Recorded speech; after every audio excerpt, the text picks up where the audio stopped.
읽겠습니다. 하나님의 말씀은 마가복음 9장 9절에서 13절까지 우리 같이 한 목소리로 읽겠습니다. 그들이 산에서 내려올 때에 예수께서 경고하시되 인자가 죽은 자 가운데서 살아날 때까지는 본 것을 아무에게도 이르지 말라 하시니 그들이 이 말씀을 마음에 두며 서로 문의하되 죽은 자 가운데서 살아나는 것이 무엇일까 하고 이에 예수께 묻자와 이르되 어찌하여 서기관들이 엘리야가 먼저 와야 하리라 하나이까. 이르시되 엘리야가 과연 먼저 와서 모든 것을 회복하거니와 어찌 인자에 대하여 기록하기를 많은 고난을 받고 멸시를 당하리라 하였느냐. 그러나 내가 너에게 이르노니 엘리야가 왔으되 기록된 바와 같이 사람들이 함부로 대우하였느니라 하시니라. 아멘. 할렐루야. 하나님의 은혜와 복이 오늘도 주님 앞에 나온 우리 사랑하는 성도 여러분 삶 속에 가정 속에 언제나 함께 하시기를 주님의 이름으로 축원합니다. 예수님은 성경을 굉장히 사랑하셨습니다. 예수님은 요한복음 10장 35절에서 성경은 폐하지 못하나니 라고 말씀했습니다. 성경은 하나님의 말씀이지요. 그래서 성경에 기록된 모든 말씀들은 영원 불변한 진리이기 때문에 하나도 폐하지 않고 그대로 다 이루어진다는 뜻입니다. 그래서 예수님은 오늘 본문을 보면 12절에서 기록하기를 13절에서는 기록된 바와 같이 라고 말씀했습니다. 하나님의 말씀이 성경에 기록되었다는 뜻입니다. 이로써 예수님은 하나님의 말씀인 성경의 권위가 아주 절대적인 것을 보여주었습니다. 하나님의 말씀인 성경의 권위가 절대적이기에 예수님은 항상 성경에 충실했습니다. 모든 것에 성경의 근거에서 활동하신 것입니다. 마태복음 4장을 보면 예수님이 마귀에게 3번 시험을 받는 장면이 나옵니다. 이때 예수님이 마귀의 시험을 물리치기 위해서 단 한 번도 다른 것을 말씀하지 않았습니다. 예수님은 모두 이 3번 다 기록되었으되라는 말씀으로 악한 마귀를 물리쳤습니다. 그래서 마태복음 4장 4절에도 또 7절에도 10절에도 기록되었으되라는 말씀을 사용한 것입니다. 예수님은 성경에 이 기록된 말씀으로 마귀의 시험을 물리쳤습니다. 예수님께서 막 불을 용가리처럼 뿜어낸 것이 아니라, 여러분 장풍이 막 손에서 나온 것이 아니라 물러가라 이렇게 한 게 아니라 말씀으로 물리쳤다는 겁니다. 이처럼 성경에 절대적인 권위를 두었습니다. 예수님께서 성경의 권위를 절대적으로 우리가 두었기 때문에 우리도 성경의 절대적인 권위를 두고 성경의 근거에서 우리가 충성하고 하나님 앞에 믿는 사람들이 될 수 있기를 주님의 이름으로 축원합니다. 자, 그러면 복음이 뭐냐? 복음의 본질을 먼저 우리가 깨달아 볼 필요가 있습니다. 9절 말씀을 보겠습니다. 그들이 산에서 내려올 때에 예수께서 경고하시되 인자가 죽은 자 가운데서 살아날 때까지는 본 것을 아무에게도 이르지 말라 하시니. 우리가 앞에 나오는 장면이 예수님께서 변화산에 올라가서 여러분 변화된 모습을 제자들에게 보이시고 산에서 내려올 때 예수님께서 이같이 경고의 말씀을 하셨다는 겁니다. 뭐라고 경고하셨습니까? 인자가 죽은 자 가운데서 살아날 때까지는 본 것을 아무에게도 이르지 말라. 너희가 내가 변화된 모습을 봤는데 그거 다른 사람에게 이르지 말라라고 말씀하신 것입니다. 예수님은 나병 환자를 깨끗하게 하신 후에도 그것을 아무에게도 이르지 말라라고 경고하셨습니다. 이게 마태복음 1장 43절 44절에 나타나고 있는 내용입니다. 또 야이로의 죽은 딸을 살린 이적을 행한 후에도 그 일을 아무에게도 알게 못하게 하라라고 많이 경계하셨다라고 우리 마가복음 4장 5장 43절에 말씀하고 있습니다. 예수님은 종종 이적을 행하신 후에 아무에게도 말하지 말라라고 경고했습니다. 베드로가 예수님을 그리스도로 고백한 후에도 예수님은 똑같이 이 경고를 했습니다. 이게 여러분 우리가 마가복음 8장에서 나타났던 얘기입니다. 그래서 8장 29절 30절을 보면 그 사건을 도저히 말하지 못하겠습니다. 또 예수님의 영광을 드러내신 이 사건 후에도 오늘 본문처럼 아무 말도 하지 마라 라고 말씀했습니다. 제자들의 입장에서 보면 자신들은 예수님의 실체를 봤습니다. 그리고 여러분 하늘로부터 들려오는 음성도 들었습니다. 모세와 엘리야가 여러분 나타나서 하는 얘기도 다 들었습니다. 그러니까 그것을 말하지 못하겠을 때 얼마나 답답했을까요? 정말 예수님이 누군지 우리는 아는데 이걸 말하지 말라니까 너무 답답했을 것입니다. 제상 사가랴가 여러분 천사의 말을 믿지 않았다가 한동안 말을 하지 못하게 됩니다. 벙어리가 되죠. 아내 엘리사벳이 침례 요한을 잉태했지만 아무 말도 할 수가 없으니까 너무 답답했을 것입니다. 이렇게 제자들도 답답했을 거예요. 자, 그러면 왜 예수님은 이런 경고를 하셨습니까? 그리스도에 대해서 사람들이 잘못된 생각을 가지고 있었기 때문에 그렇습니다. 그들은 그리스도를 정치적으로만 생각했기 때문입니다. 그리스도가 오시면 모든 대적의 손에서 구원해 주리라 라고 여겼습니다. 물론 예수님께서 대적의 손으로부터 구원해 주시죠. 그래서 여러분 구원해 주시지만 정치적으로만 생각했다는 겁니다. 이미 많은 유대인들이 이스라엘의 독립을 꾀하다가 로마에 의해서 처형을 당했습니다. 그래서 그 당시 사람들은 그리스도가 빨리 와서 이스라엘 땅에서 로마 군도 또 분봉왕들도 모두 다 쫓아내 주기를 간절히 바랬던 것입니다. 사람들은 그릇된 시도를 한 적이 있습니다. 예수님이 오병이어의 이적을 베풀었을 때 예수님을 억지로 붙들어서 자기들의 임금으로 삼으려고 했던 것이 요한복음 6장 15절에 잘 나타나고 있습니다.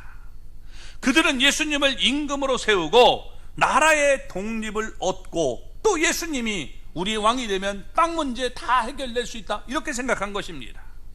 따라서 만일 제자들이 이때 나가서 예수님이 그리스도다라고 증언하면 어떻게 되겠습니까?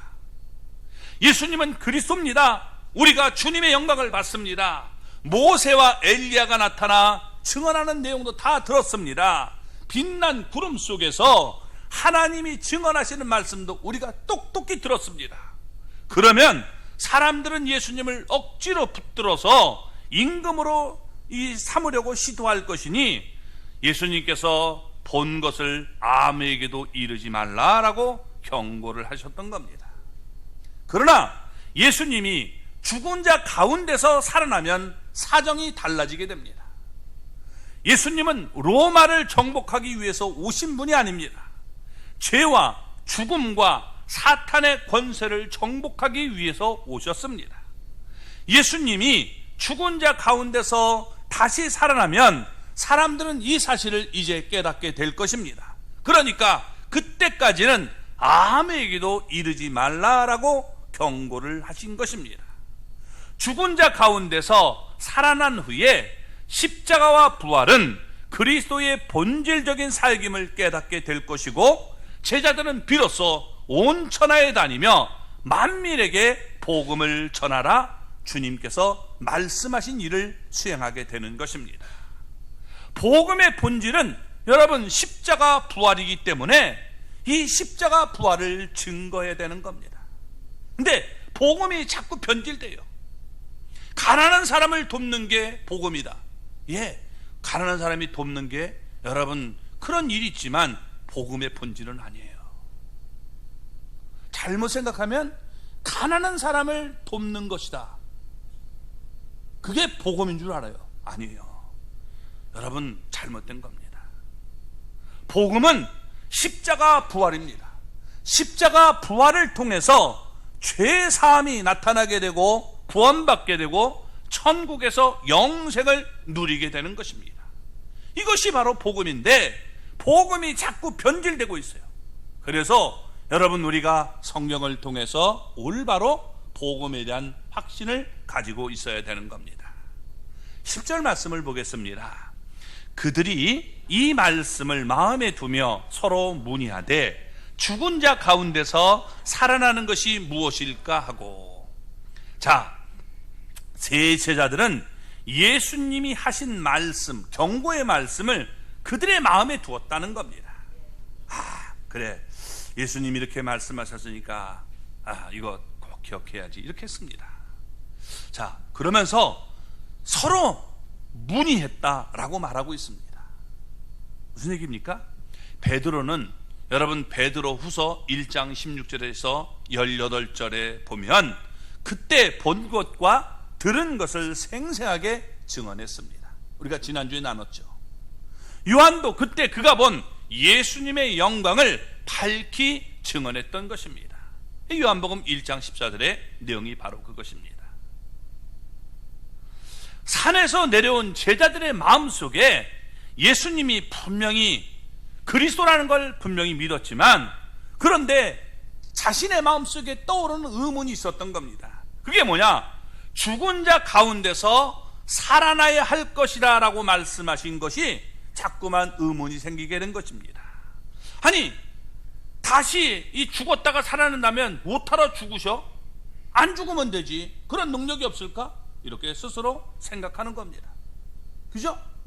아니, 죽었다가 살아날 뿐이 이 죽지 않을 능력은 없습니까? 얼마든지 그럴 수 있는데 왜 그렇게 할까?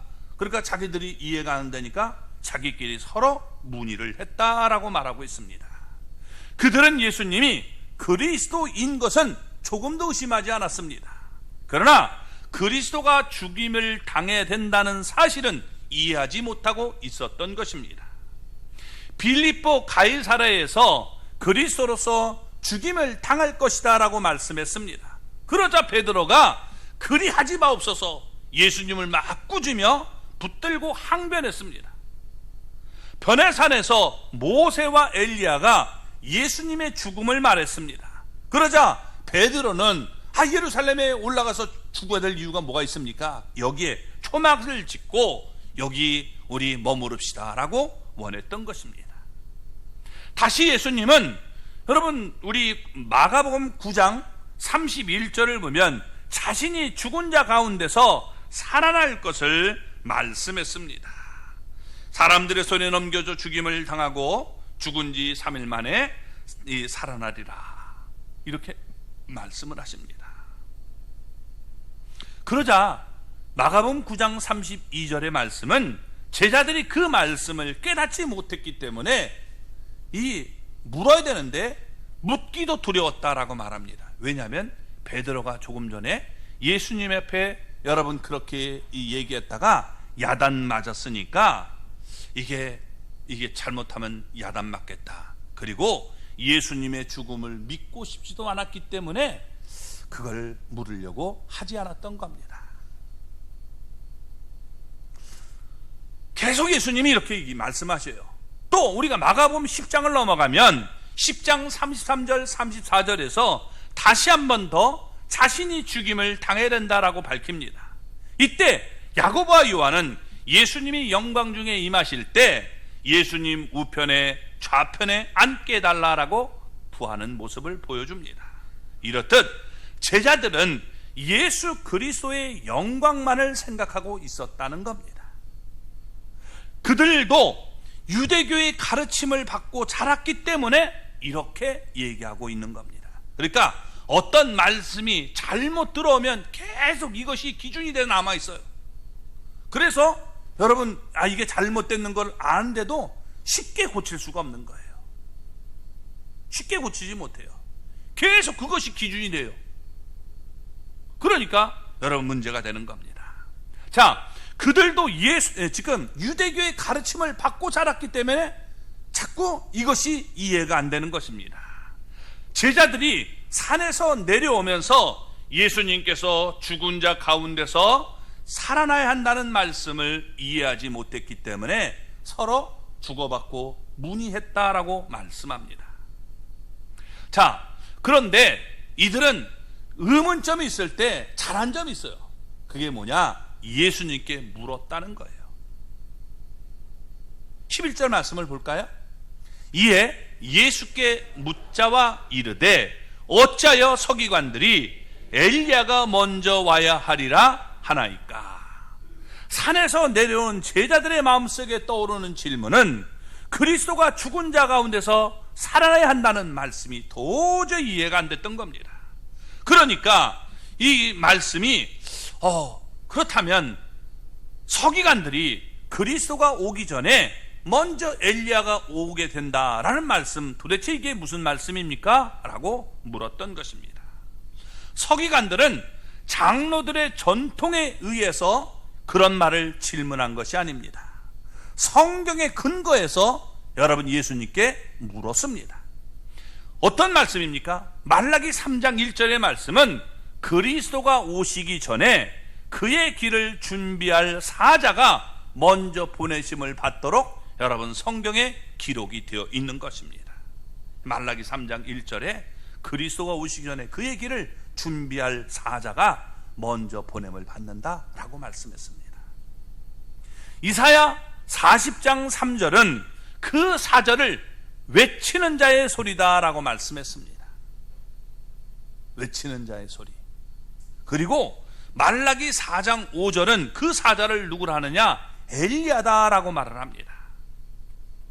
자, 그리스도가 오시기 전에 엘리야가 먼저 와서 여러분 이렇게 외치는 자의 소리가 된다라고 말씀한 것입니다. 그러니까 서기관들의 주장은 예수님이 그리스도라면 엘리야가 먼저 와서 이 말씀을 전해야 되는데 엘리야가 오지 않았다.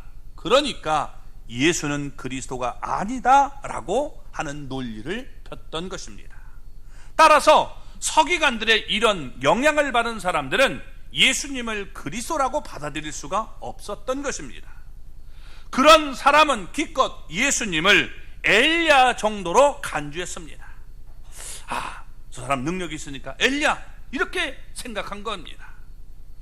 예수님은 그리스도가 아니라 그리스도의 길을 준비하는 엘리야다라고 말을 했던 것입니다. 그런데 조금 전 산에서 베드로와 야고보와 요한은 엘리야가 예수님과 함께 대화를 하는 것을 분명히 보았고 들었습니다. 그들의 마음에는 엘리야를 들먹이며 예수님이 그리스도임을 부인하는 서기관들의 말이 떠올랐던 것입니다. 이게 지금 도대체 어떻게 된 걸까? 그들은 종종 서기관들로부터 이런 말을 들었을 것입니다. 그리스도보다 엘리야가 먼저 와야 하는데 아직 엘리야가 오지 않았으니 예수는 그리스도가 될 수 없다. 이런 주장을 여러분 서기관들은 폈던 것입니다. 자, 이런 주장을 들었기 때문에 자꾸 고민하지 않고 예수님께 물은 거예요. 우리도 여러분 내가 해답이 없으면 물어야 돼요. 아는 사람에게 물어야죠. 선생님에게 물으면 쉽게 우리가 이해할 수 있는데 자기 혼자 엉뚱하게 생각해서 잘못된 길로 가면 안 되는 거예요. 그럴 때 우리가 자꾸 여러분 그것을 알지 못하면 교회에서 목사님이 물어보세요. 그러면 되는데 이게 자꾸만 이상한 생각을 하다가 이단에 가서 여러분 이게 있는 모습들이 나타난다면 너무 안타까운 모습이 될 수밖에 없는 겁니다. 자, 그러니까 예수님께서 이렇게 말씀하십니다. 12절 말씀 읽어볼까요? 이르시되 엘리야가 과연 먼저 와서 모든 것을 회복하거니와 어찌 인자에 대하여 기록하기를 많은 고난을 받고 멸시를 당하리라 하였느냐. 아멘. 자, 서기관들은 예수님을 이 반대하는 자들입니다.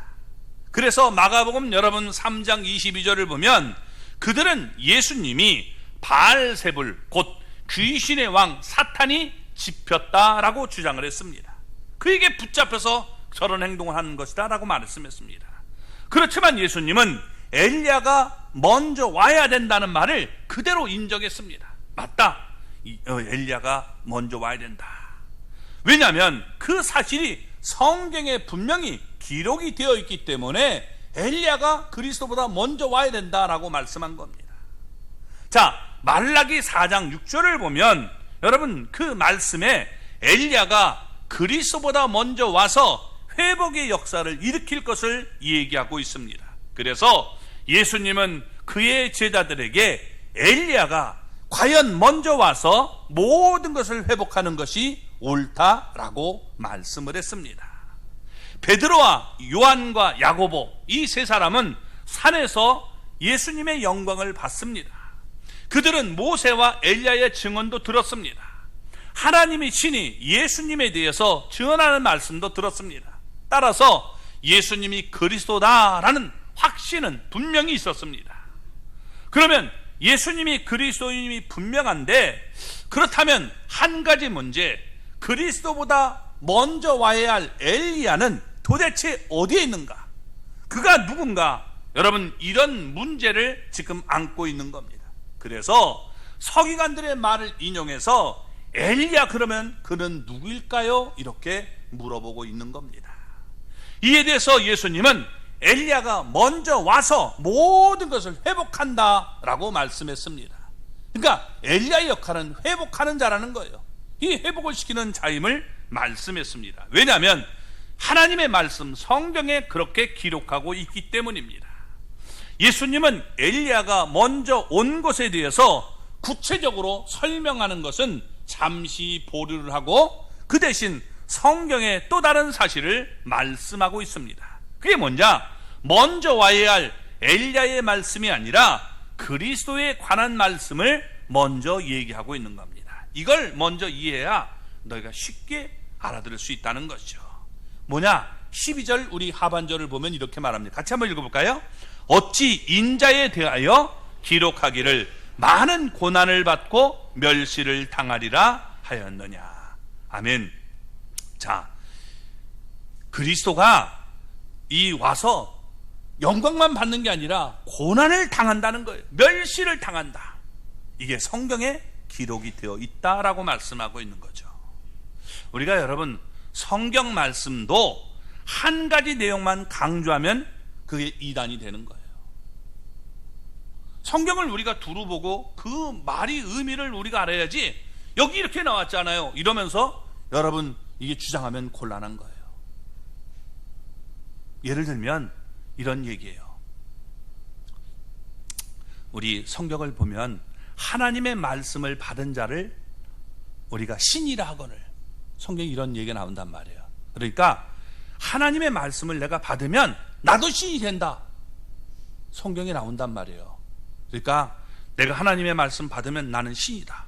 그래서 신이 된 사람들이 많아요. 근데 말씀을 여러분 보면 그 얘기가 아니에요. 무슨 얘기냐? 그들은 재판장을 얘기하는 거거든요. 쉽게 말하면 우리식으로 하면 대통령을 생각해 보자는 말이에요. 국민들에겐 신과 같은 존재예요. 대통령 마음대로 다 하잖아요. 그러니까 여러분 그런 모습을 얘기하면서 너희가 그렇게 신이라고 여기던 재판장들, 그런 사람들을 얘기하면서 하는 건데, 본문의 의미를 갖다가 여러분 그런 얘기를 앞뒤를 다 잘라버리고 말씀을 받으면 신이라 했다. 성경 말씀 앞에 읽어보면 그런 얘기가 아닌데 자기 멋대로 여러분 하나님의 말씀을 받으면 신이다. 그래서 이만희가 신이 되는 거예요. 장길자도 신이 되는 이유가 그거 있는 거예요. 내가 하나님의 말씀을 받았다는 거예요. 그래서 이게 기도하다가 하나님의 말씀을 받아서 나는 신이 됐다. 성경은 전혀 모르는 무식한 그런 사람들이죠. 여러분들 가운데 그렇게 신되지 마세요. 이단되는 거예요. 내가 기도하는데 40일 금식 기도하다가 내가 이 하나님 말씀 받아서 하나님이 나를 이렇게 신으로 만들었다. 다 그게 여러분 이단인 줄 알면 되는 거예요. 그런 얘기가 아닙니다. 성경은 한 가지 내용만 여러분 강조하면 그런 이단이 되는 거예요.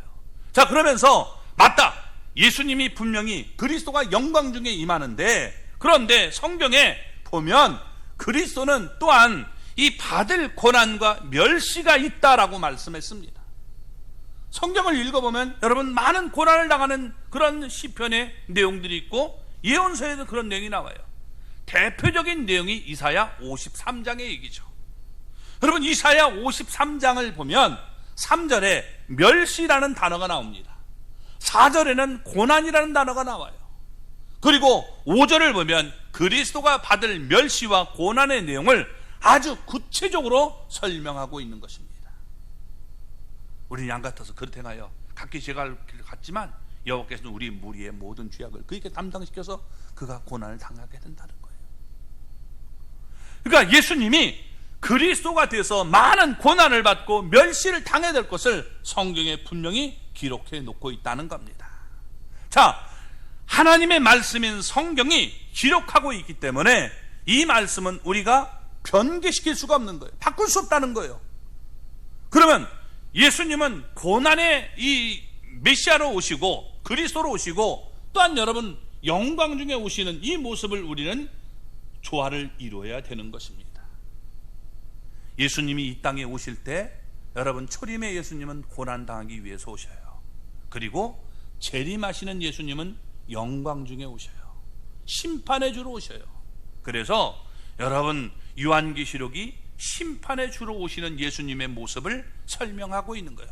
이게 고난당하는 예수님이 아니라 심판의 주로 오시는 이런 모습을 설명하고 있는 겁니다.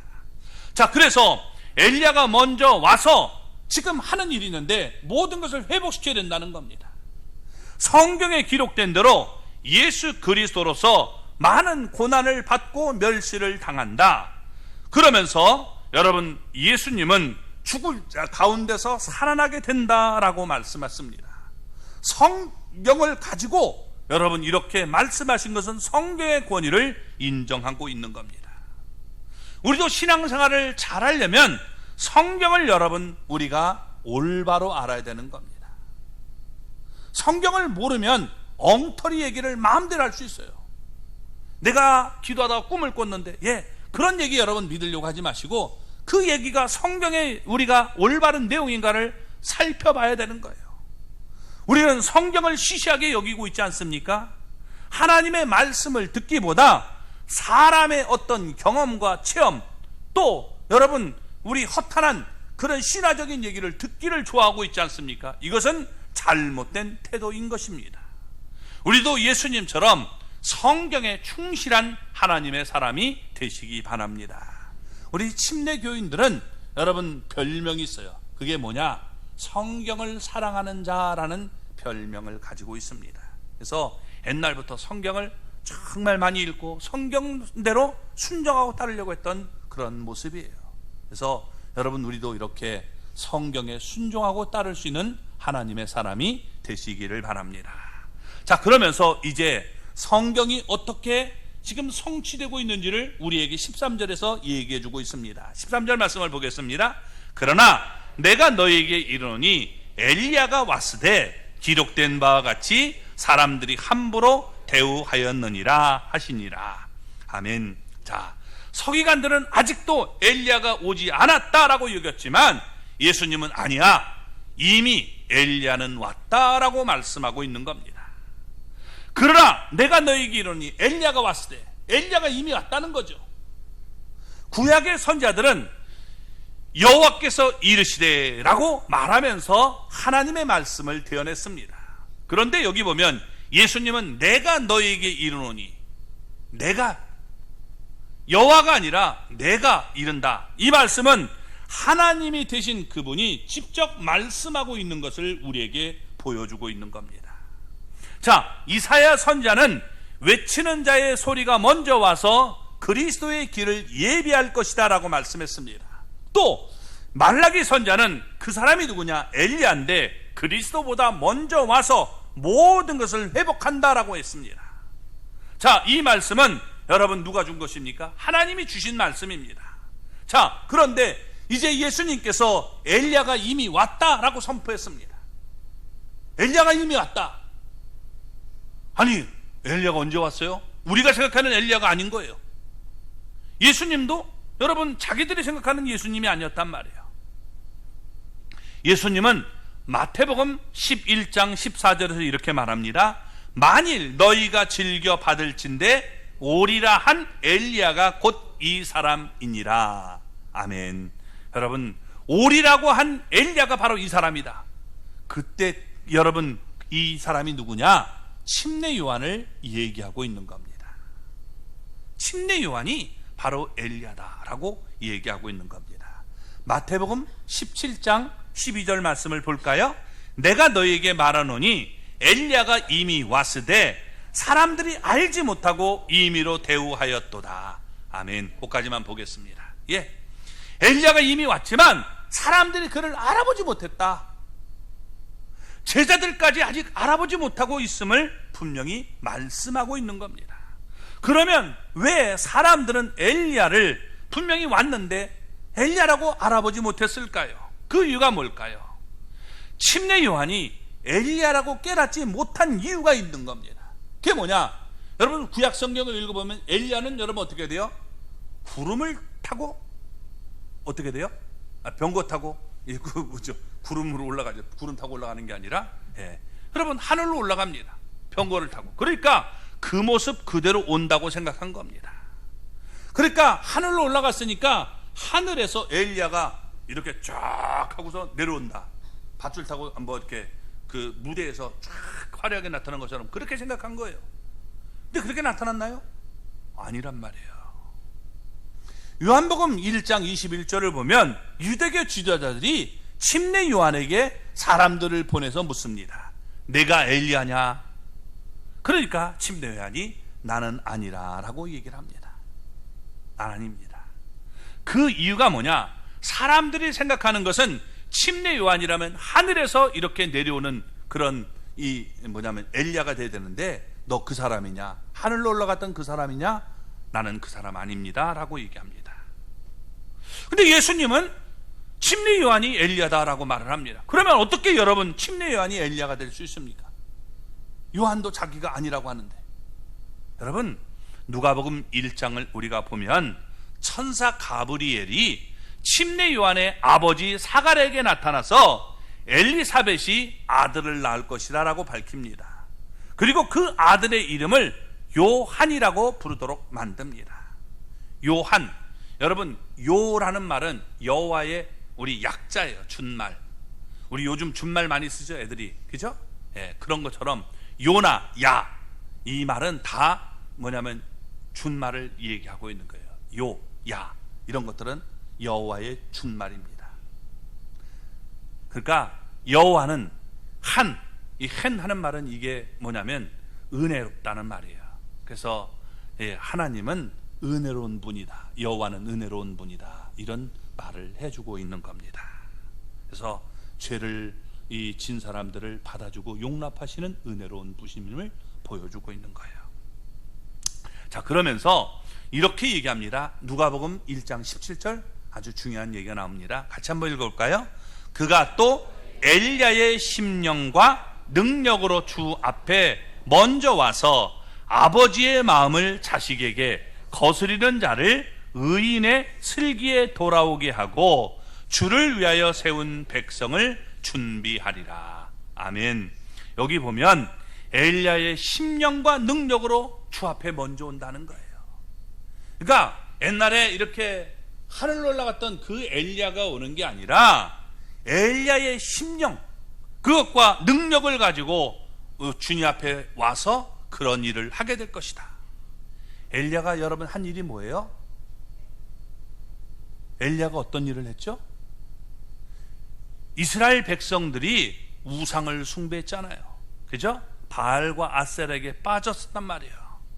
그들을 하나님 앞에 다시 돌아오도록 만든 사람이란 말이에요. 영적 대결을 했잖아요. 그래서 그런 일을 지금 돌아오게 한다는 거예요. 돌아오게 하는 그런 역할을 하게 한다. 여러분, 그래서 침례 요한이 외쳤던 게 뭐예요? 회개하라. 그렇죠? 하나님 앞에 돌아오라는 거예요. 회개하라는 말이 돌아오라는 얘기예요. 하나님을 떠난 너희들 하나님 앞에 다시 돌아와라. 이걸 외친 겁니다. 그게 엘리야의 역할을 하게 된 것이죠.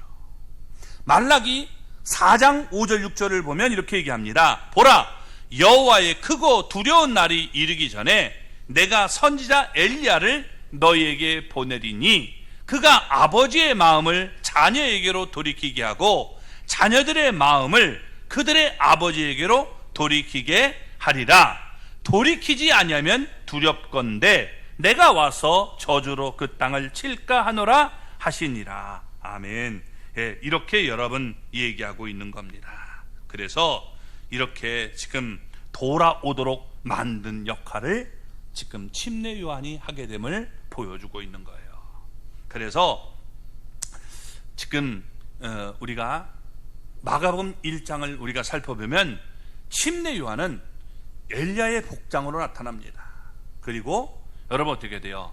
그리스도보다 먼저 앞에 보내심을 받아서 그의 길을 준비하도록 보내신 자였음을 우리 마가복음 1장 2절 3절에 얘기합니다. 그리고 4장 5절에서는 여러분 마가복음 1장 4절과 5절에서는 침례 요한은 회개의 침례를 전파함으로 모든 것을 회복하도록 돌아와 회복하도록 만드는 역할을 하고 있는 겁니다.